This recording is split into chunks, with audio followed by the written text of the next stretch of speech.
Hai kawan, yuk kita cari tahu tentang Paus Purba bareng saya Soleh. Pernahkah kalian pati membayangkan kalau paus dulunya hidup di darat? Kedengarannya aneh ya. Paus kok mirip sapi atau rusa? Tapi kawan, paus itu bukan ikan. Mereka adalah mamalia. Mereka bernapas pakai paru-paru, makanya harus sering naik ke permukaan. Ibu paus juga menyusui anaknya, persis seperti mamalia di darat.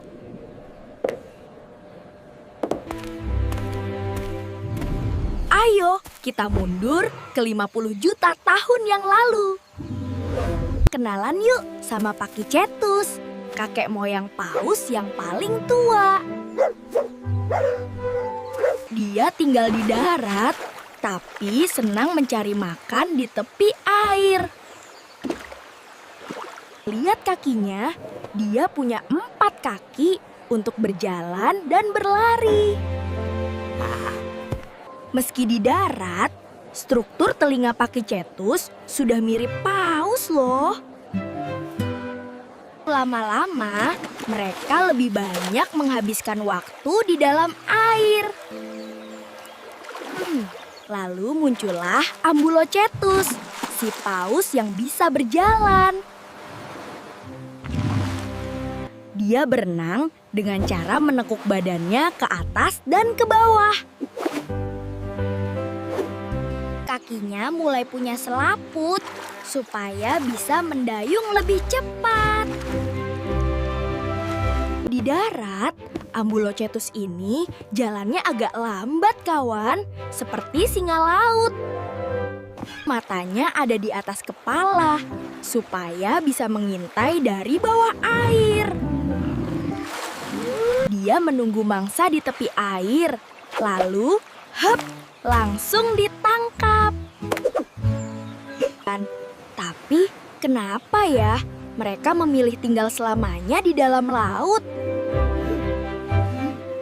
Ternyata di laut ada banyak sekali makanan lezat yang menunggu.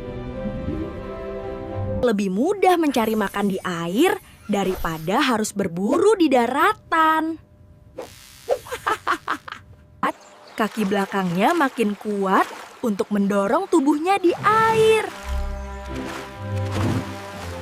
Dan perlahan, bentuk tubuh mereka pun mulai berubah lagi.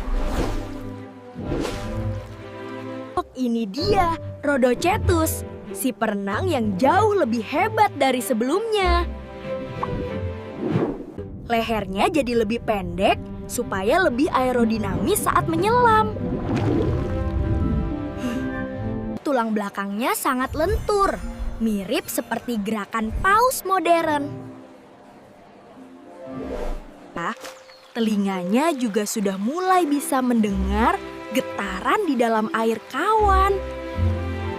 Dia masih bisa ke darat, tapi jalannya makin susah dan berat. Akhirnya, Rhodocetus memutuskan untuk menetap di dalam samudra.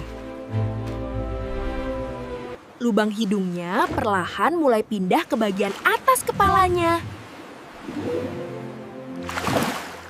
Ini mempermudah mereka untuk bernapas sambil terus berenang. Bulu di tubuhnya menghilang agar kulitnya jadi licin di air. Tapi tunggu kawan, masih ada kejutan yang lebih besar lagi. Wah, perkenalkan Basilosaurus, si penguasa laut yang sangat panjang. Panjangnya bisa sampai 18 meter, hampir sepanjang bus sekolah.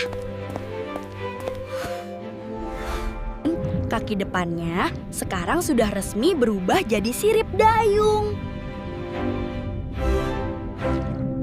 Tapi lihat ini, dia masih punya kaki belakang yang sangat mungil. Kaki ini sudah tidak bisa dipakai jalan. hanya sebagai sisa sejarah. Giginya juga unik, kawan. Ada yang untuk merobek dan mengunyah. Dia adalah predator yang sangat menakutkan di lautan purba. Dia berenang seperti belut raksasa, meliuk-liuk di dalam air.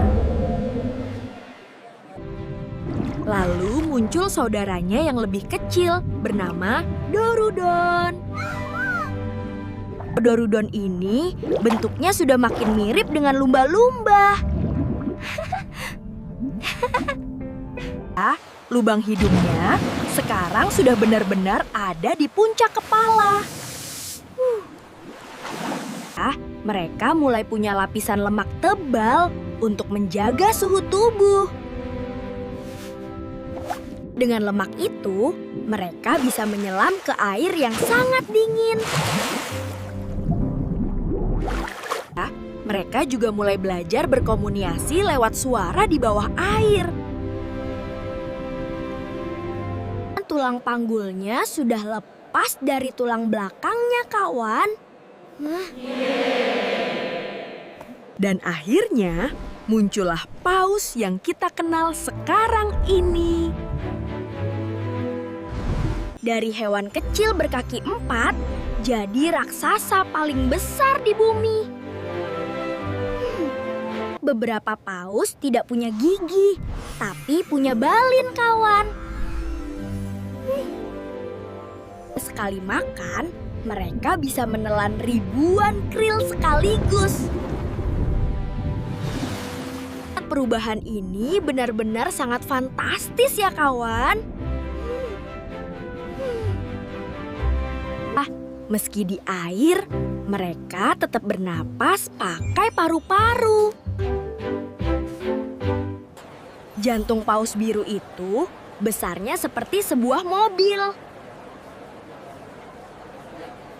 Cara tidur mereka unik, hanya setengah otak yang istirahat. Paus tidak punya lubang telinga. Mereka dengar pakai rahang. Beberapa paus pakai sonar untuk melihat di kegelapan. Ekor paus bergerak atas bawah, beda sama ikan. Tahu tidak? Saudara terdekat paus adalah kuda Nil. Dan mereka punya nenek moyang yang sama jutaan tahun lalu. Fosil ini jadi bukti nyata perjalanan hidup mereka. Samudera sekarang jadi rumah paling nyaman buat mereka. Di dalam sirip, ternyata ada tulang jari, kawan.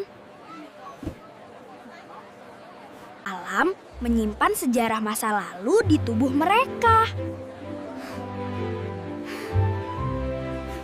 Perjalanan dari darat ke laut ini sungguh hebat.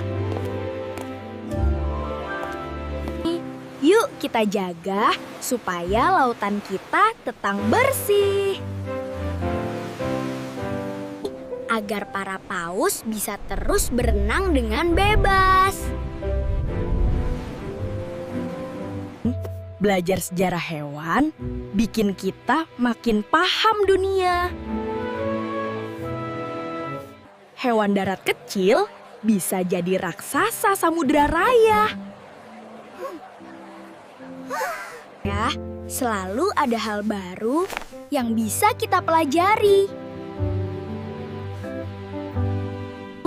Jangan pernah berhenti merasa penasaran ya, kawan.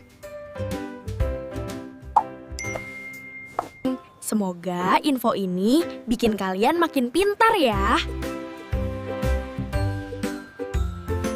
Senang bisa bahas paus purba sama kalian. Sampai jumpa.